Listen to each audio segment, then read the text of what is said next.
So I'm here with my buddy Aren, who I drove up to LA for. And Aren and I go way back. We met in Bali back in 2020 when I ran a wellness retreat with the Yogi Lab at the Astana. And we've been good homies ever since. And I love this dude. He's a coach, he's a speaker, he's just launched a podcast, Ink, Pray, Love podcast, which I just had an interview with him yesterday. And I'm really excited to talk to you, Aren, because you've gone from one end of the spectrum all the way to the other. You know, starting out in the drug game and organized crime to where you are today, doing so much good work in the world, philanthropy. You raise money every year for Balinese children. You do a bunch of dope shit, dude. And it's really impressive to see you get out of the game like that and really dedicate yourself to your purpose and your mission. And so I'm super excited to talk with you today. Thank you so much, bro. It's a pleasure. Thanks for driving up from San Diego to LA to be on my podcast, and I get to be on yours. Long time coming. Yeah. It makes me super happy to have like good friends like you. Like we'll get into it, but like I got into a very bad motorcycle accident last year and a half ago. I broke both my legs, my pelvis, my elbow, my Achilles, my bladder. Just everything. Just everything. Broke everything in the hit body. by a truck on the highway. 100% this other guy's fault. Pulled out without looking. I'm on the highway doing 80, smashed my body up. And you showing up for me and giving me those calls of like, bro, try this, do this, the supplementation, the healing. That I just want to thank you again for that, because like I'm walking again with deadlifting yesterday. We just hit the gym, you and me, Gold Beach. Yeah. Gold's in Venice Beach, and like smashed a crazy workout. We're pushing sleds today. Wild, dude. And it's wild to see what the human body can do. And today I'd love to talk about with your audience is actually what the human mind can do. Yeah. And us resetting our lives, rebranding ourselves, to then be able to accomplish so much more in life. And we can take any knock. We can become anti-fragile because we can take on anything, and there's transferable skills in getting through one thing, getting out of the dope game, getting over addiction, to then go be a yogi, to then go into building. I've launched 7 businesses in 7 years because I was able to do this one thing. And then I was able to do another thing. And I was able to do another thing. And it was through a bunch of series of perspective changes that I was able to then like do a lot. And what we talked about on my podcast yesterday was you taught me how, hey, this is good for you. Like, do this thing, it's good for you. Changing my perspective around that thing. And now I'm like, okay, looking at my phone in bed is bad for me. And then when I do it, I'm like, this is bad for me, don't do it. And like, actually, then I know now, don't do it. And so I want people to also see that we can shift our life massively just by having a shift in perspective around a little thing.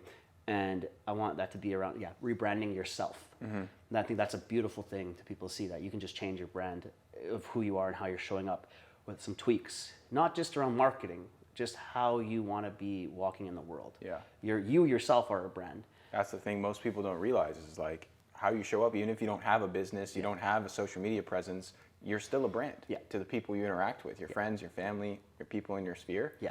But dude, I want to start at the beginning. Yeah. So you're little Aren, walking around the world, showing people your retainer to impress them. That's a good story. And you know, how do you go from, you know, a little innocent Aren to like slinging drugs and into organized crime? Yeah, that brand thing's so funny. So backstory on the retainer. In my family, my dad's uncle or something, or like, you know, a little bit far removed, he was a very powerful human in the sense that he was the first Sikh Punjabi person to break into Hollywood, to have a business in LA, in Hollywood. So he owned the Guinness World Book of Records, he owned the Ripley's Believe It or Not Museum, like on Hollywood Boulevard. And he, you know, Sikh guy with a turban and everything, so he was clearly ethnic, you know, in the 70s and 80s in there. So it's cool to see like this guy, you know, I think when he passed away, I think he was worth over 100 million. Damn. And I was like, damn, he owned gold mines, like he did it. So I was like very impressed with this person, right? Yeah. But I'm like 10 years old and at his Malibu mansion, and I just wanted to like talk to him, and I just wanted to like be there. And I was this fat little kid, braces, glasses, asthma, high-pitched voice. Like, I was not cool. Like, I was like not killing it, bro. You know? And what I wanted to do at that age was I wanted validation and attention, like we all do. And that story of the braces with the retainer was, we had nothing to talk about, and I just like pulled my retainer out of my pocket, and I was like, this is my retainer. And what he said next, I'll never forget, was, if you don't have something important to say, don't say anything at all. It's like, oh. What, it just shut down. Yeah, it just shut me down. But what a good lesson to learn early on in life. 100%. Yeah. It was like, provide value. Yep. Like, if you're saying something, provide value in what you're saying. Don't just say nothing. Make sure, or don't say something that's nothing. Yeah. It'll water down your brand. Yeah. You need to be impactful. And so then I learned that we're a brand in anything we do. When you picked the Champion tearaways or the Nike tearaways, remember those like track pants, or the Adidas ones, you're tuning your brand. Or maybe you want your skater shoes. That's our videographer, shout out to my videographer. And so you're like the skater shoes, we're just talking about that. That's your brand. And how you show up is your brand. You want to be authentic in who you are, but also that's you're picking how you want to be perceived. You also teach people how you want to be treated. So that fat little kid was teaching people like I was wanting that validation. And when I was bullied in high school, I didn't want my brand to be bullied anymore. It hurt. I was picked on by the older guys, and I didn't like that. So I wanted to be tough. I wanted to be a gangster. I wanted to roll with the bad kids, so that way they'd think of me as a bad boy, a tough guy. So then I started hanging out with the drug dealers. I got into kickboxing. I was really into then training myself to be tough, getting lots of tattoos. And I went into that road where I was like, wow, okay, I was still a connector, because when I was bullied, I learned how to be friends with everybody, because I didn't ever want to be a bully. I knew how that felt. That's not cool. I don't want to make people feel that way. So I got good at making friends with everybody, because I was friends with the jocks. I was friends with the Pokemon kids. I was friends with like everybody, so I could be liked. And that actually made me a good drug dealer, because then I was like friends with everybody. You had to connect. Yeah, I got the connects. I got guys for everything. And I really took joy in being the guy who could get you anything. And that was like fun for me. But the thing is that world is empty and dark, and deeply inside of me, I'm a deeply compassionate, caring, loving human, and the drug game is not that. And me putting out that misery in the sense of addiction, in the sense of just not living the right way, inside was eating at me. And so the partying, of course, was part of the drug game. Drugs are part of the drug game. I was doing lots of drugs. And what I realized now after all the work was I started consuming so much drugs because I wasn't happy with what I was really doing. I wasn't living out my dharma.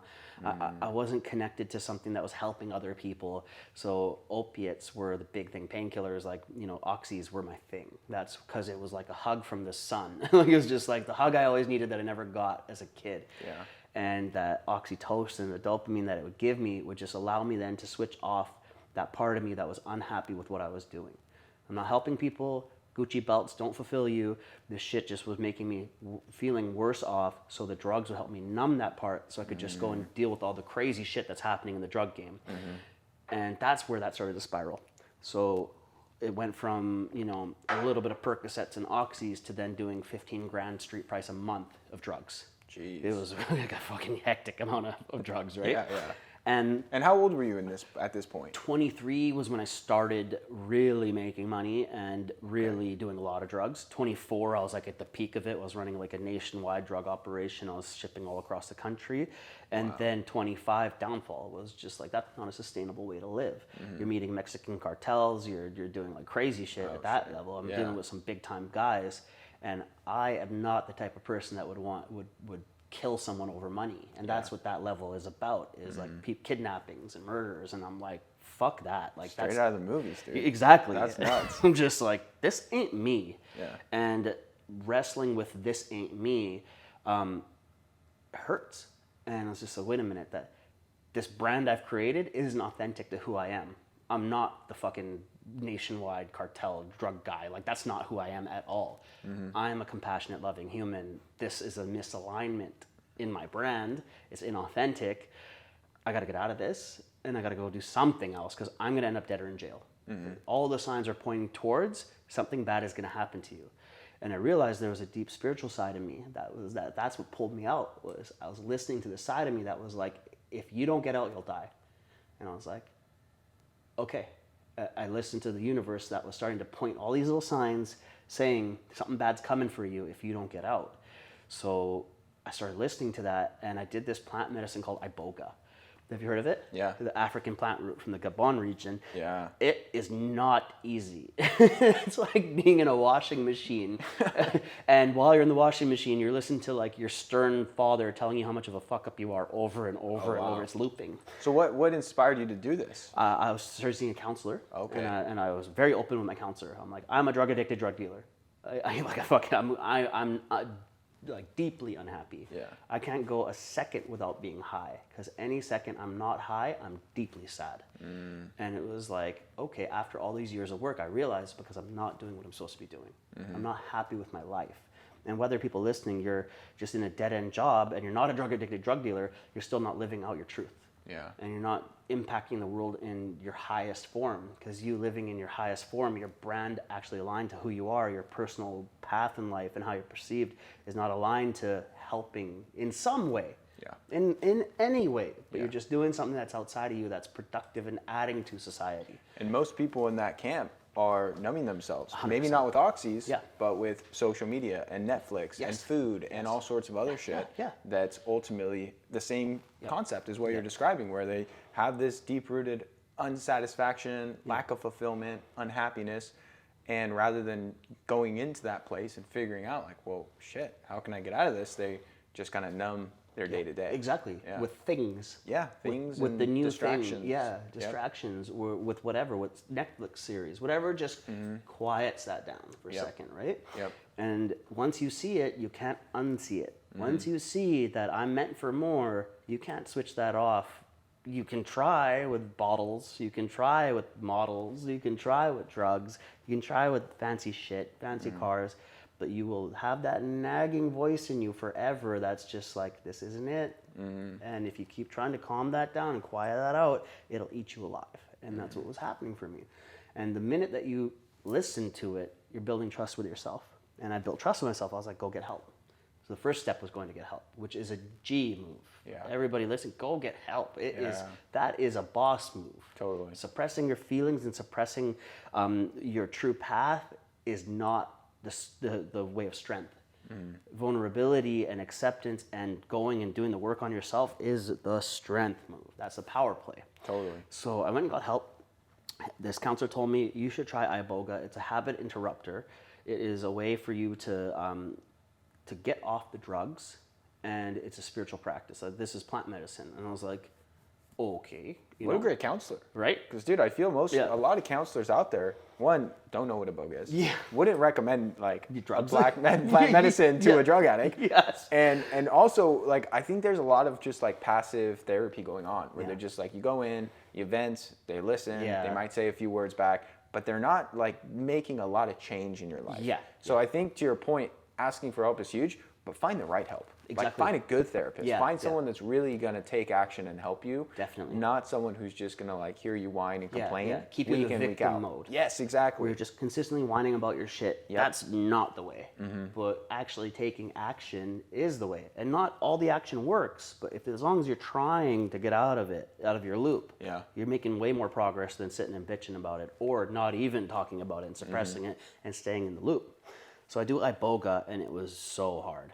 Like, holy shit. Because also, I still thought at that point I could not do drugs and still sell drugs, because I was addicted more to the money than I was, and the status and the identity and the power than I was the actual drugs. The drugs were a symptomatic thing to numb not living out my truth.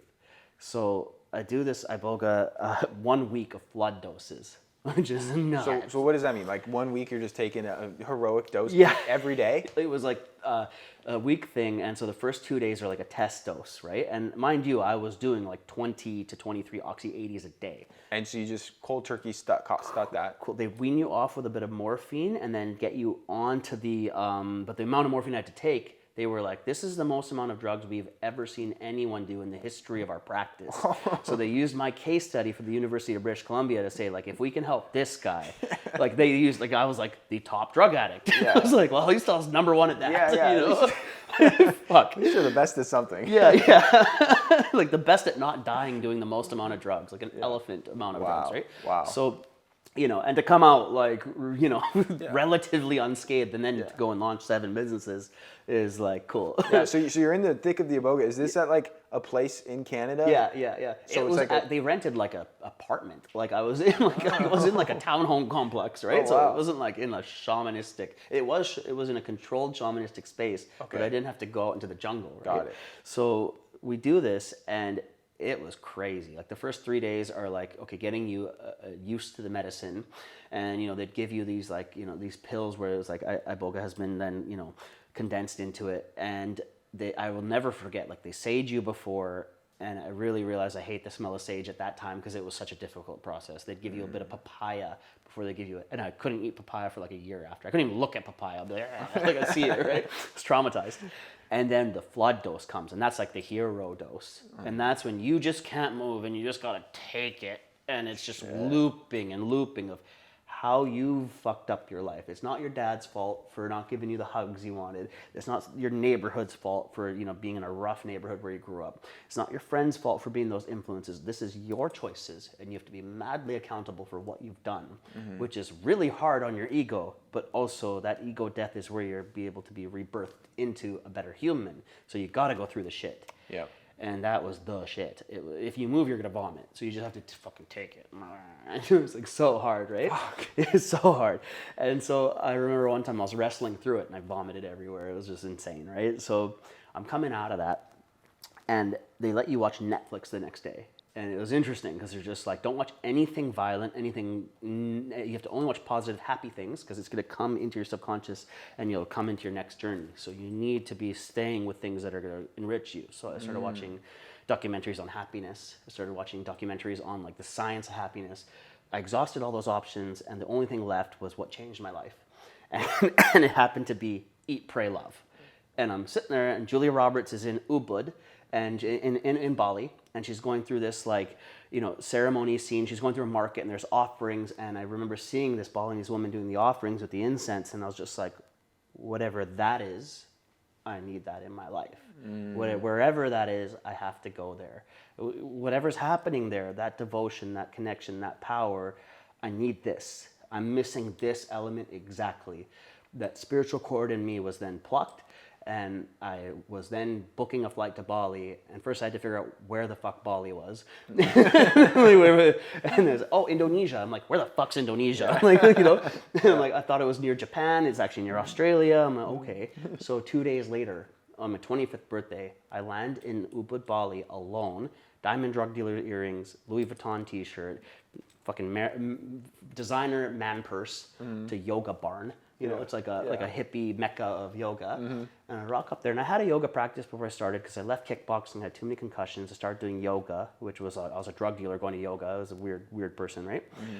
And I go do a yoga teacher training, and that shifted my life massively because I saw there was another avenue for me to be a different person, where I could go and be in this conscious community. And I failed that yoga teacher training. It was the worst. I didn't want to be a yoga teacher. I was just trying to get myself away from the drug game for a little bit, but I was still doing international drug deals while I'm in this yoga teacher training on my encrypted email phone. And it was like the weirdest place to be doing this. And my yoga teacher hated me because I was like going on Tinder dates, you know, on the weekends, getting hammered, getting a full sleeve tattoo during it. Like I was just like a mess. But I made amazing life-changing connections while I was there because I got in touch with the Balinese people who are all about devotion and ceremony and prayer and community and connection. And it was like, oh wow, this is a different place to live. Plus the expats who are about spirituality and consciousness. It was not my neighborhood in Vancouver. So as I flew back to Vancouver, I knew I had to get out of the dope game and I needed to move there. So you were just there for like a week initially or something? 2 months. 2 months. 2 months. Okay. 2 months. It was enough time for me to really see there's another way to live. Yeah. I could poke my head out and I was like, there's more out there than my little world I made here where I'm this big shot and really fucking bullshit. And so it was the hardest 6 months of my life to get out of the dope game because I needed to unplug, get out. I gave up all my connections. I didn't want anything to do with it anymore. I didn't want to make one more cent again that wouldn't make my parents proud. I needed to get out. I needed to get clean. I knew I couldn't be clean if I was in the game. But it's crazy when you're trying to make a big shift in your life, the universe is going to test you how bad you really want it. So that time it was like my friends were getting kidnapped. There were people shooting each other. It was nuts. Shit. It was really intense. And did your family know you were deep in the at criminal that point, organized crime? I had to tell them when I was really deep in my addiction. I just had to let them know I'm in trouble with myself. Like I need to get clean. I need to get out. This is what I'm going through. And they kind of had an idea because I was like 23 ripping a Mercedes Benz up. Like, hey, what's up? Like they're just like, how, you know. And what did you tell them? Like, did you have a story? Like, I was just like, you know, I'm savvy with my money. You know, just bullshit, right? Super vague stuff. Yeah, they just some good investments, guys. Yeah. They just wanted to like not know the truth, but they knew, you know. So it's just like they just didn't want to deal with it. So when I was getting out, my mom really was like behind my back about that. She's just like, awesome. She wanted to, she knew this was good for me. She just wanted me to do it. And so when I sold everything and got out and almost didn't make it to Bali, it was crazy. Those last 6 months were the most intense 6 months of my life in the sense of yeah, the universe is going to test you. And when I got back there and I moved to Bali, my life expanded rapidly because I really took a chance on myself.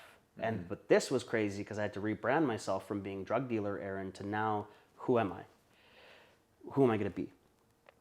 Who am I if I don't have this lifestyle I created? I'm in a new place. I'm a new person, and it was really scary because I was just like, well, now what? Yeah. And then I realized this is actually a position of great power because I can choose to be anybody I want to be.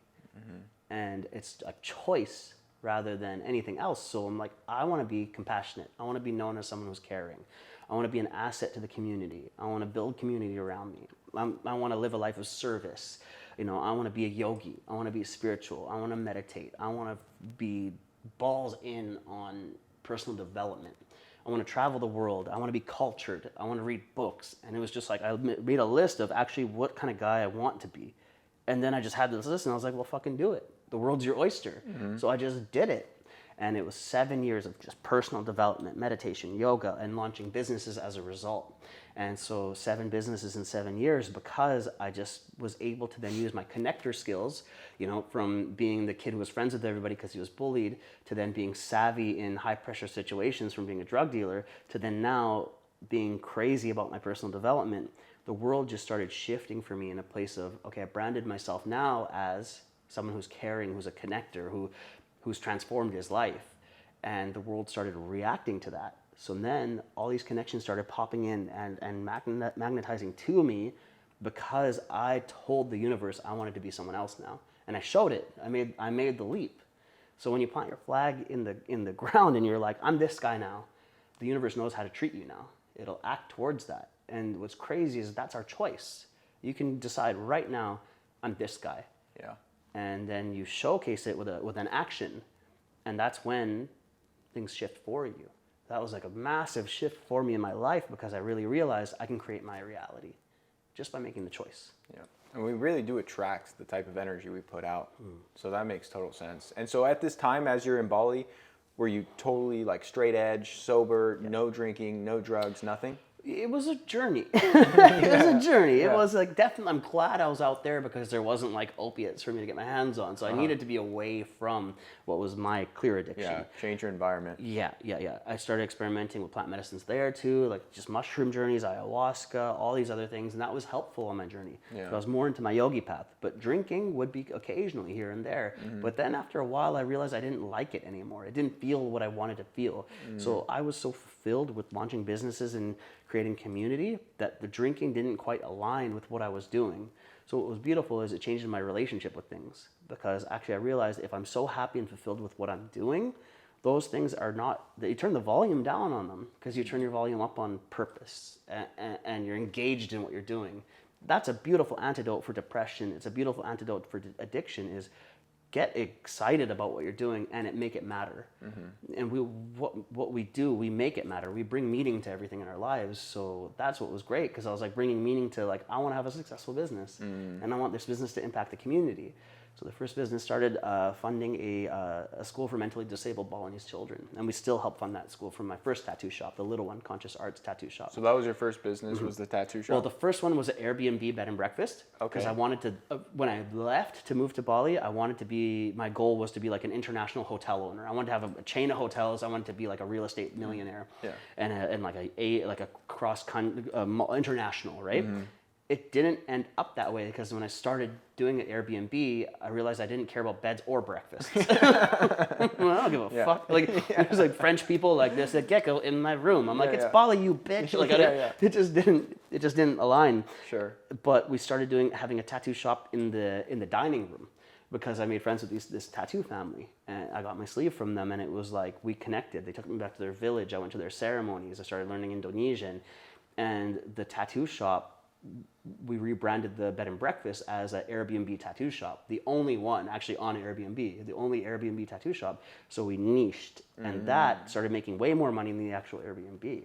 It's like, okay, this is a cool business. People come, they get their tattoos, they're happy, they leave. It's way better than like any other. It's really fulfilling. It's fun. Yeah. It's creative. It's artistic. I don't tattoo, but I'm able to then help like these Balinese guys that came like my family, help them build build wealth and get families and have houses, and like that really helped. So the lease was ending, and I went to India on a solo journey to try to figure out what to do next. And I was playing with the idea of having my own shop, but I didn't quite know, so I went spiritual soul searching. And I ended the relationship I had been in that I moved to Bali with, and she moved back to Vancouver. My girlfriend at the time moved with me, God bless her. And I realized, like, what do I want to do now? Like now I'm single. Instead of my old patterns of just partying and, you know, lots of, you know, rebound sex and just all those negative things, I went to ashrams and I went to meditation retreats and I went deep into myself. And that's where the answers actually came. And I was like, okay, going deep within provides way more clarity and answers. It's a better investment than going and partying and, you know, doing all that stuff. So the idea for Conscious Arts came through in a meditation retreat in the Himalayas, and it was a full yes. And that's when I actually started then learning how to trust myself and getting deep answers, because it was like that idea hit. And when I actually listened to something that felt very true, it turned out awesome. So the first tattoo shop, that was my first successful business. Instantly, after 3 months, was the busiest and most profitable tattoo shop in the city. Wow. And I was like, okay, this works. Yeah. And because we're funding a school for mentally disabled kids, we have a good karma aspect. That works. So I got it. From there, we opened Karma House, a bigger shop with a yoga studio upstairs. We had a restaurant in it. That then opened up so many other avenues and doors. We opened Yogi Lab. That's how I met you through AJ. And it was an online personal development business. And we held retreats, and we still have that. And that was like, wow, my global network then started really growing.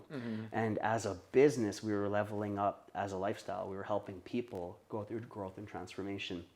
And having a business that aligns to what you want to do and what you love is the shit. Yeah, that's really the best way to do it, man. Yeah. It's really hard. I can only imagine to grind on a business that doesn't fill you up, that doesn't like scratch your itch of wanting to pursue something that's meaningful to you, and just doing it for the dollars. And don't get me wrong, I think money is probably the greatest tool we have to elicit change, to help people.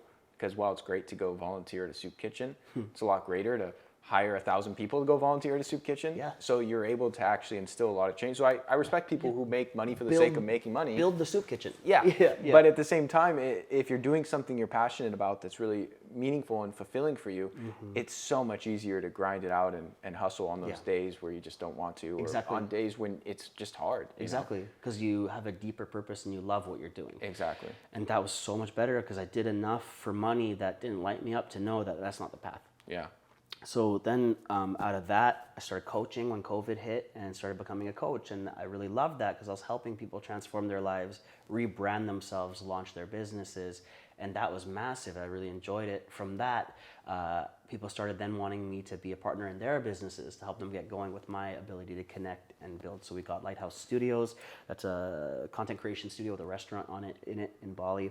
That was awesome. And then I got hit by a truck. Literally. There's video footage of this. Yeah. And it is nuts. It is crazy. Can you watch that video? Yeah. And it doesn't shake you up? Because I did so much trauma release work around it. Well, this was the most important thing, was like I had to meet so many of my demons, especially the conditioning and trauma from what I went through as a teenager and then in the dope game, because there was so much that sunk in me and hurt. And I didn't know how to deal with that. And that's why I did so much drugs. I realized that was I didn't know how to meet that pain. And that pain had power over me because I just couldn't even sit with it. Just like the bullies in high school, where you couldn't even be in the same room as them because your nervous system is firing off and you're scared. But when you realize if you're not scared to that bully won't have any power over you. I was like, okay, just like your deepest trauma, if you meet it and you're just there and you show it some love even, it shifts the whole interaction. So when I was able to meet the trauma of the accident, and man, this was rough. When it happened, I was awake the entire time. And thank God for my training for the yoga, for all the kickboxing I did, for martial arts. You for it. I was awake the entire time, and my leg was bent sideways. I had bones sticking out of my leg. I was bleeding out. I severed an artery in my leg. I was, bleeding to death. Dude, you sent me some photos of this after it happened. Yeah. It was gnarly. Like, Ashley couldn't even look at them. Yeah. It was intense. Yeah. And I would love to, for anyone listening to this, we're gonna have a YouTube video, and I'm gonna put up some B-roll of the accident and Yeah, everything, yeah. so that people can get a visual. Because this was not just like you get a little banged up. This was like a life-threatening injury where you could have died. Yeah, yeah. And it was serious, man. I was on the highway, on my back, hit a truck. The guy out of the truck, 20-year-old kid driving his truck, goes across 2 lanes of traffic without looking. I have no chance. I smoke the guy. I'm on my back. First thing I think of is my bike okay? Like my Ducati, you know? I didn't realize how fucked up I am. He gets out and tries to pull me off the ground, and I'm like, instantly, you can't move me. Like I couldn't move. I was pinned under the truck. Oh, wow. So they pulled me out of the truck, excruciating. Oh, God. And I realized, I'm like, this is bad. My leg's bent sideways. Like I'm like, quick check. I'm like, wait, okay, leg's broken for sure. Yeah. I'm like, elbow hurts, probably broken. Ankle hurts, can't move it, probably broken. I'm like, I can't move. I'm like, fuck, is my back broken? It got really scary all of a sudden. Yeah. Oh my God, this is very bad. I'm like, okay, think. And I look around now, a crowd is forming. They can see how bad it is, right? Bike's all messed up, you know, and I'm all messed up. My helmet exploded on impact. Oh, so saved my life because it's one of those carbon fiber helmets that take the impact of it. So it's right. And I go, okay, I need to get everybody a job. So I'm like, you call an ambulance, you take photos of the scene, you get my bike out of the road, you give me the keys to the bike, you find my helmet. That's how I found out helmets exploded. They bring me pieces of my helmet. Wow. In Indonesian. Dude, this is incredible that even under this state of trauma and adrenaline and stress and everything, you're able to be coherent enough to like order people around and like quarterback the situation. In a foreign language I learned, in Indonesian. Oh, shit. So it was wild, right? And I had to use my breath. It was like I had to then just right away, I was like, calm your breath, calm your nervous system. Like this is what you need to do. And that was from yoga. That was from the practice. It was like, you need to breathe, you need to calm yourself, you need to act. I had to save my own life then. And so then it's like, 5-10 minutes, because luckily we're close to the hospital on that street. I had to wait there, paralyzed for this thing to come. It was excruciating. Then they peeled me off the pavement, which was rough, bring me to the hospital.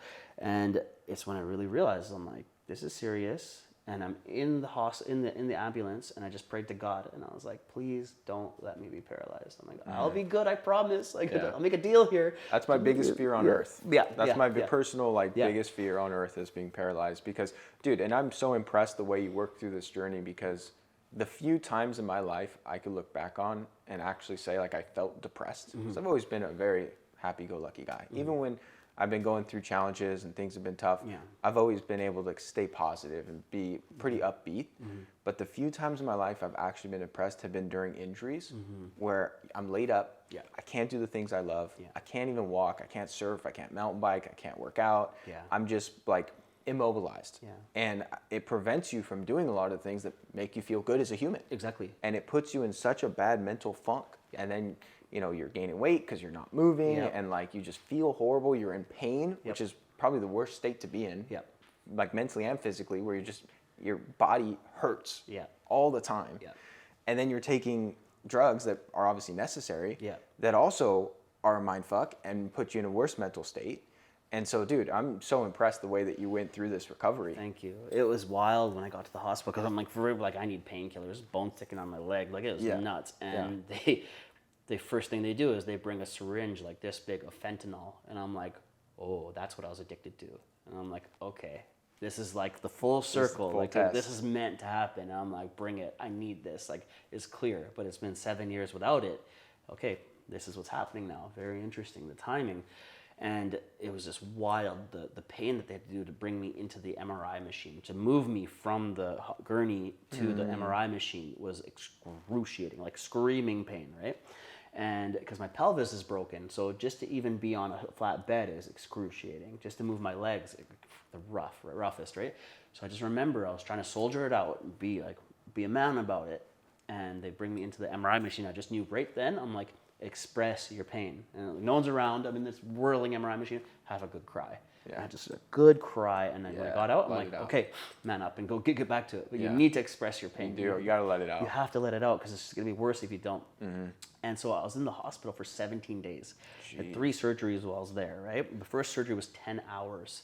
And so like all my friends, like it got out that this happened. So I was amazed by like the international community and my friends all like found the messages I had, just everything. Like it was so much attention, and that was hard to receive.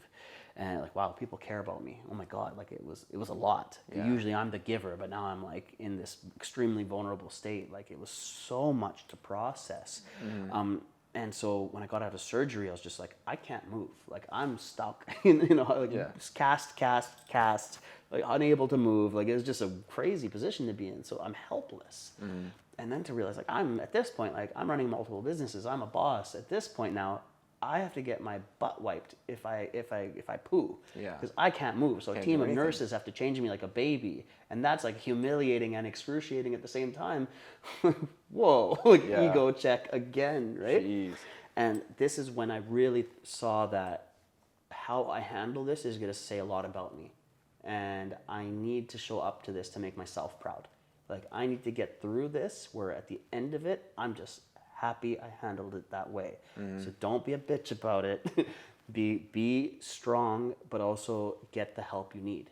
And this was like, okay, in this case, I'm going to practice the deepest level of resilience I can with all the tools that I've gained of this whole time. I've trained for this. Me getting through my life and getting out of addiction and out of the dope game, that was transferable skills for this. You can transform this as well. You can make this a net positive. Okay. But it's really hard to like take this on. Your friends are like, this will be the best thing that ever happened to you. When you're like, I can't move, motherfucker. Like it's hard to receive that, you know, Yeah. It's hard to receive that. And so when I got out of the hospital, I was in a wheelchair for 3 months, which was very interesting to be like handicapped. Yeah. You can't move. But my friends had to pick me up off the toilet. And at this time, early on, what were the surgeons telling you? Were they saying like, bro, you know, it's gonna be brutal, but you'll be okay? Or were they saying like, you're fucked? Yeah, they were like, you're lucky you didn't lose your leg. You probably won't run ever again. You won't walk properly ever again. You might need a cane the rest of your life. Wow. Your right leg will probably be shorter than your left leg, which is like really fucked up to hear. Like that's hard to receive. Yeah. It's hard to Yeah. receive. And so I was really like worried about that. Yeah. But then the other part of me was, so be it, and I'll accept it, and I'll make the best of whatever the situation is. Even when I was like, I might be paralyzed, I was like, I'll deal with it. And that really helped, where I was like, whatever comes, I'll just use the same practice for whatever situation I'm in, is express your feelings, accept it fully, and then act your best. Because there were so many setbacks in this situation, like so many. Like they didn't have the right piece for my shin, the right metal plate. They should have put a nail down my tibia, the main weight-bearing bone that broke. So they put a plate on the outside of it, and that's quite weak. It's not strong for my size. They didn't have my size in Indonesia. I'm quite bigger than most Indonesian people. So That's the other thing. You're like, this all happened in like third world country. yeah, exactly. So Yeah. the healthcare is like a C+. Like, thank God they saved my life, but that's not where you want to have these like deep trauma surgeries. It's not the place, right?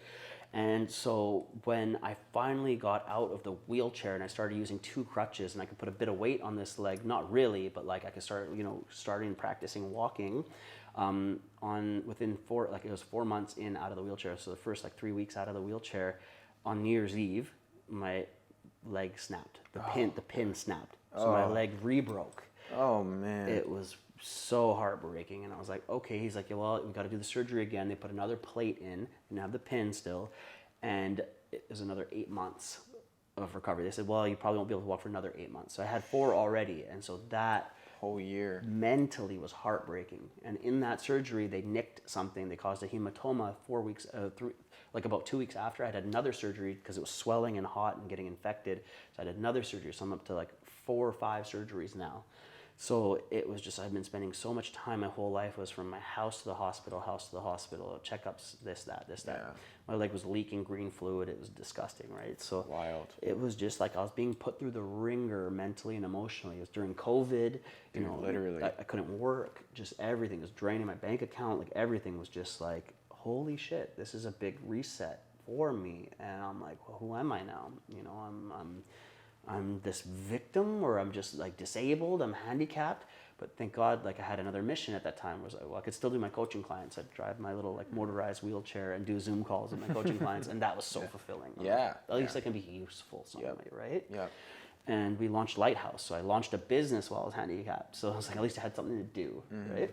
And after that, this really made me who I was. Like this really solidified that there's so much power in the work that we do, and that we train for what we've been through. And the reason for us to be mentally strong and work on ourselves, if God forbid something crazy happens, we're prepared for it. And life will throw you obstacles. So you might as well consistently be training and ready for any obstacle that comes their way. So work on yourself to be mentally strong. So even though when the little shit happens, you're strong enough to handle it at your best. And you'll be proud of how you handle every dysfunction in your life.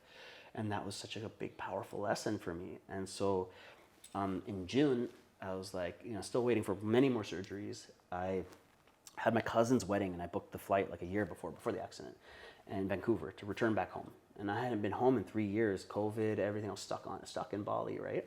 And I was like, okay, I'm on 2 crutches, and I have to go back to all my family's in Vancouver, and I want to show up like a hero. Like, hey guys, I'm like this successful entrepreneur, but I'm coming back as a handicapped person. And I surprised my family though, because I told them the doctor didn't clear me to fly, because they didn't. They said you could get a blood clot and die. But I'm like, nah, I'm going to use all my Aeroplan points, like my air miles. I'm going to get business class. Nice. I'm going to do all the exercises. I'm like, I'm not going to get hit by a truck and almost die to die from a blood clot in a plane. That's not how I'm not going out like that. Yeah. So I'm on the flight. I've surprised my parents, my family. I show up to the wedding. They're like, what the hell? Like, my family's crying. They're so happy. And I get back to Vancouver, and it was exactly like where I was supposed to be, where I lucked out, got a surgery. They took out that plate, put in a nail down my shin, made it stronger. They caught a bone infection, and we didn't know about it. That's why it was leaking the whole time. So it was like I lucked out and got a surgery. And then when I got back, there's a bunch of guys that were in the drug game that are like, I want to get out and start businesses like you. We don't know how. And I was like, I'll help you. Like, I would help you for free. I want everybody to reach happiness and their potential. Yeah.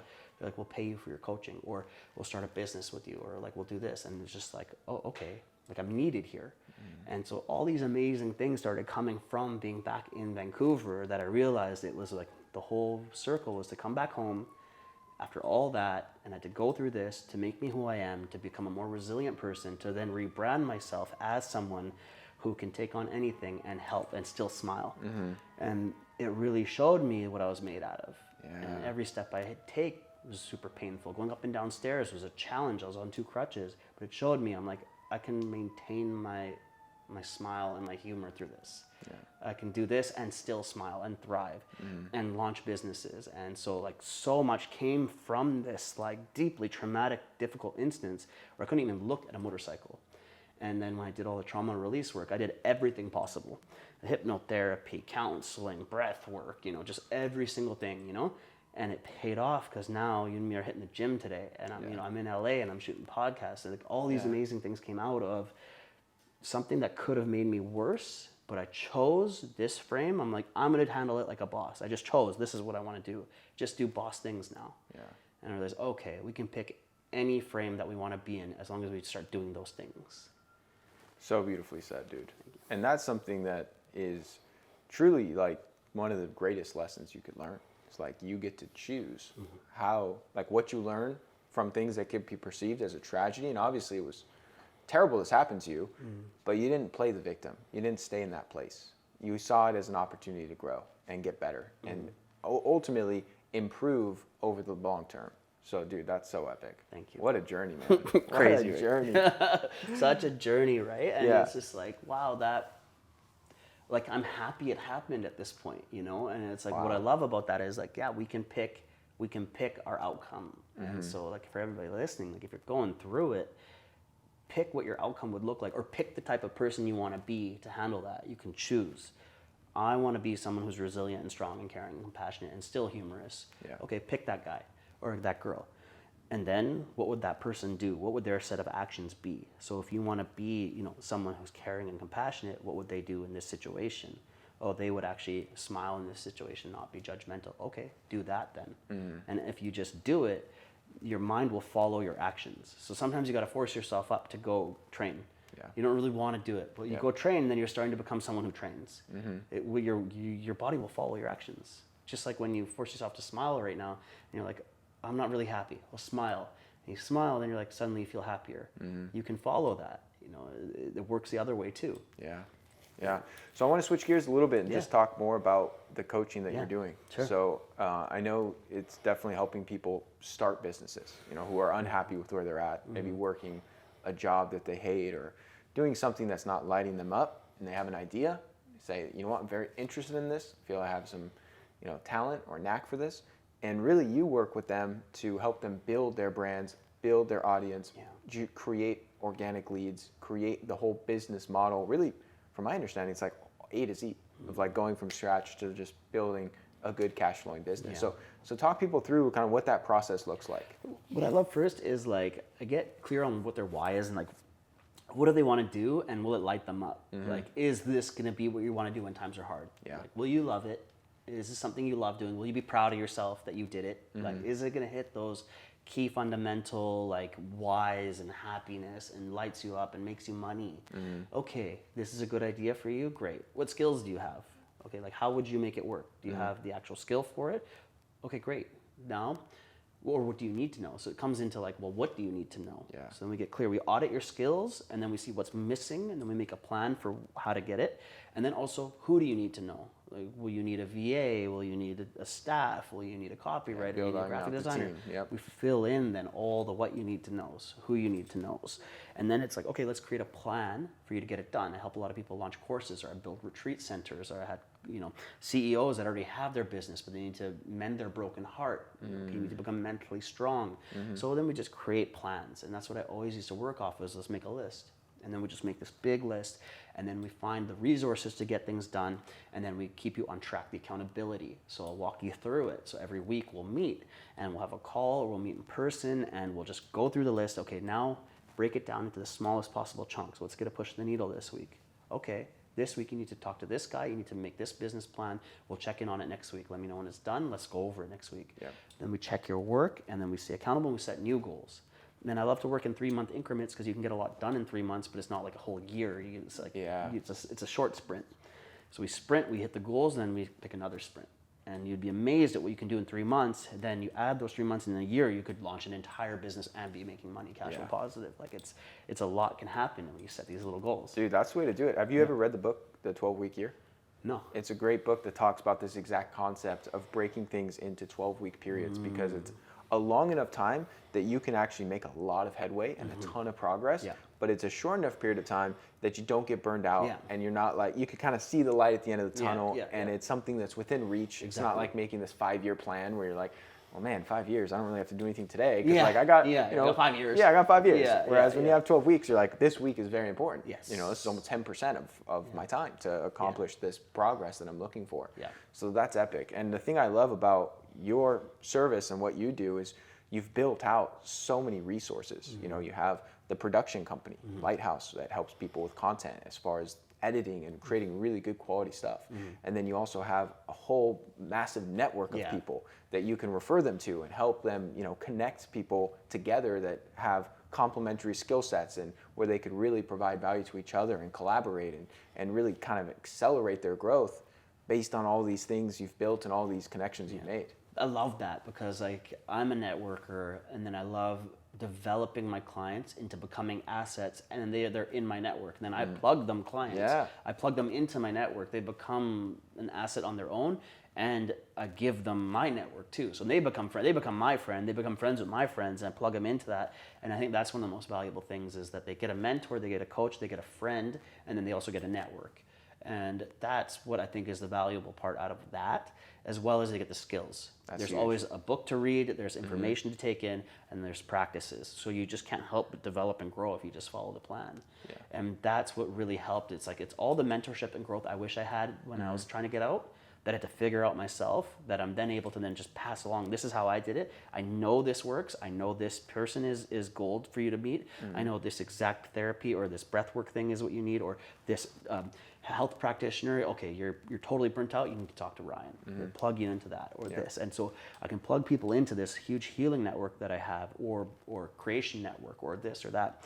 And it helps people build the bus while they're driving it too. So it's like, okay, we got a goal, but you need to do these things along the way. Perfect. Do this, this, this, and this. But we're actually on the path to you having a product or a business or just a healthier mindset. And then we're able to track it with key performance indicators that you actually nailed it. So we can celebrate the wins along the way. So you know you're winning, because we need that feedback loop. Totally. We got to look back and know that we're doing something positive. Otherwise, it's hard to keep going. Exactly. Yeah. Exactly. So I love coaching, man. It really made me very happy in the sense that, like, I was able to do it when I was in a wheelchair, and I was able to be valuable then, and that got me through it. It really did. And I love to be helping people now do something. Like, my clients, pretty much all of them, want to make a bigger impact in the world and want to do something outside of themselves.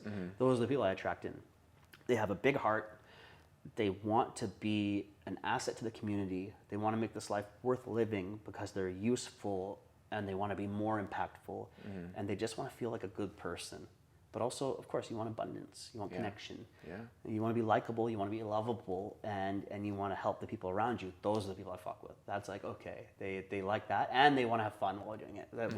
I'm a jokester, so we have a good time, So that's the way. And I attract in really amazing clients that become lifelong friends, and that's what it's very fulfilling work, right? So that's my jam. And I've seen a lot of great success out of this. Multiple businesses, are coming out of this that people are like becoming powerhouses. And that's my favorite. Getting a lot of gangsters out of the game. Yeah. That's fun. They're launching businesses. Yeah. They're becoming community leaders in the sense that they want to like do charity work. They're getting into spiritual practice. It's very fulfilling and fun to see people transform. That's why it's the full reset. That's my coaching practice, is because you're pushing a full reset on your life and then choosing how to live next. And we all have the power to do it. Sometimes you just need a mentor to help you, or a coach to help you get through it all. And I love playing that role.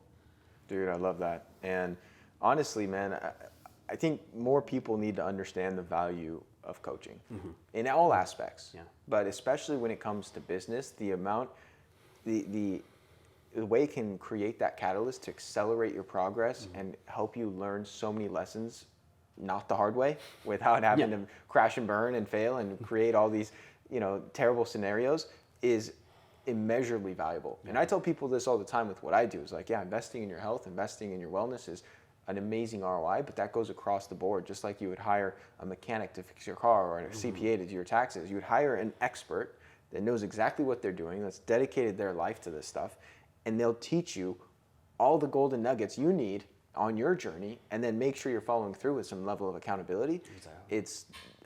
It's a no-brainer to me. And I've hired many business coaches throughout my journey, and I've found every single time, even when it was big investments, like big 5-figure investments to work with someone, every time I'm like, look back and was like, wow, that was 10 times more valuable than what I paid. Yeah. Like, you're investing in yourself. Yeah. That's the beautiful thing, is you're investing in a coaching, but you're investing in yourself. And that's why I think we were talking about before, is like, crypto scares me. I'm like, it's great. It is the future. I'm super happy it's a thing, but I'm like, I don't know, man. It's quite volatile, but I know that if I invest in me and I invest in knowledge into me, I won't lose that. Yeah. Well, and dude, creating higher earning capacity is the greatest investment you could have. Like, people are, I'll get people asking me like, dude, I got 10, 20 grand to invest. What do you think I should do? Like some stocks, some crypto? I'm like, dude, go buy some courses, buy some books, join a mastermind, invest in a coach, increase your ability to have $2 or $3 million to invest, not 10 or 20 grand, because even if you get a great return, even if you double your money, that's not that much money. Exactly. And if you increase your ability to earn, and now you're earning 2 or 3 times more every single year for the next couple of decades, that is going to amount to so much more wealth. And then no matter what happens with the economy, what happens with these assets, and these, everything crashes and burns in this huge financial, terrible scenario, you're going to still be able to make money because you have the skills and the insights that you need to thrive throughout any economic turbulence. It's worth so much more to invest in a perspective change, into a light, like a light bulb going on, a little switch, right? Like, if people are listening and you're like, well, okay, I got a tough thing going on, but now I'm going to handle this in a way that's going to make me proud when I'm done. And I can look back on it, I'm like, I bossed up. I leveled up. Okay, that's a light bulb right there you could carry that into every single action you do, and then you're like, actually, that was very valuable for me. I now know how to handle tough situations with much more skill. okay, that right there is worth a lot of money, because now you can handle every tough situation you're going to go into in a different frame of mind that's going to make it, rather than a meltdown or, you know, a tantrum or like a fuck, why is this happening to me situation, into challenge accepted, watch me make myself proud. At the end of it, I'll do a recap and be like, good job. Yeah. It's a switch, you know? Yeah. The other thing that impresses me, dude, is you walk the talk. Thank you. Like, I see you out here, you're doing it. You know, you're putting out great content. You're one of my favorite people to follow, Aren, because you're fucking hilarious. And you keep it real. You're not just like making this like fluffy content to like, you know, hype people up. And I feel like so many people in like the business, personal development space, especially you, have a very powerful spiritual side to you. And in that community, people can be like so hairy-fairy, and you just cut through all the nonsense, and you're just like, give it to people real and make them laugh, but also teach them. Thank and I think that's a great way where you bring kind of like comedy and also a lot of practicality together. Thank you. I appreciate that. So it's impressive, man. And obviously you've built 7 businesses, which is 7 more than most people can say in a pretty short period of time. And 2 handicapped. Yeah. 2 I was handicapped. After getting hit by a truck. Yeah. Which is dope, because I invested in myself at the start, and you know, a couple $100,000 in my personal development, but like, damn, it was so worth it, because now I can launch a business while I'm handicapped. Like, the proof is in the pudding there. Like, if, you know, the stock market or crypto tanked, it's like, yeah, I lost money in that, but I still gained the experience of I can launch a business through anything now. Yeah. You know, it's like, okay, there is a lot of power in that investment in yourself, because then when anything happens, you can then do stuff and do stuff that makes you feel better. It'll save your life. It'll save your mindset.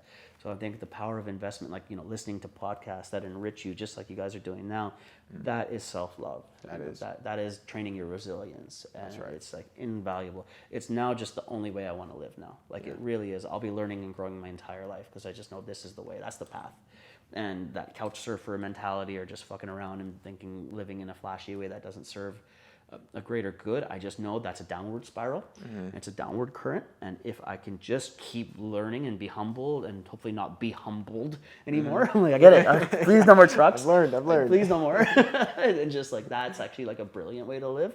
And the community is super important, and like having lifelong friends that are in that upward current is brilliant. To have those people in your network, and like going and getting more people in your network that are high achievers is such a great life hack. That's a super skill right there, is to seek out people, and you have to pay for those connections sometimes. I've been in masterminds, I've been in, you know, in these big groups. I had to pay a lot of money to get in, but then after I had lifelong connections and friends and perspective changes, that like, okay, that was really worth it. Totally. Yeah, maybe the retreat, that one workshop we did, wasn't worth it. I already knew what they're talking about, but the friends I made out of it, worth it. 100%. So people need to reframe how they think of their investment sometimes, and because the connections you might get out of it, that perspective change or the contact, is so worth your time to go and seek out the person. Or seek I completely agree. Yeah, it's completely huge. agree, man. Well, where can people go to learn more about your work and your coaching and everything else? Instagram's my main channel. I answer my DMs. I love talking to people. I love meeting new people. Ink Pray Love on Instagram. Ink_pray_love. That's like my main channel. We have podcast channel, Ink Pray Love Podcast. That's also where we'll put a bunch of clips for ours. The podcast is on Spotify, YouTube, iTunes, my website, arenbaya.com, if they want to see some of the businesses in there, and also a bit more about my coaching and the charity work that we do. That's like a good channel. But Instagram, you can message me. That's like my quick channel.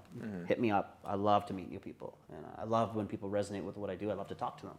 So I'm super approachable. I love that stuff. Awesome, man. Well, thanks for taking the time. It's been great hanging with you the last couple of days. Thank you so Aren. much. It was so fun, bro. Yeah. Great times, great workouts. Let's eat some steaks. Let's do it, bro. Awesome.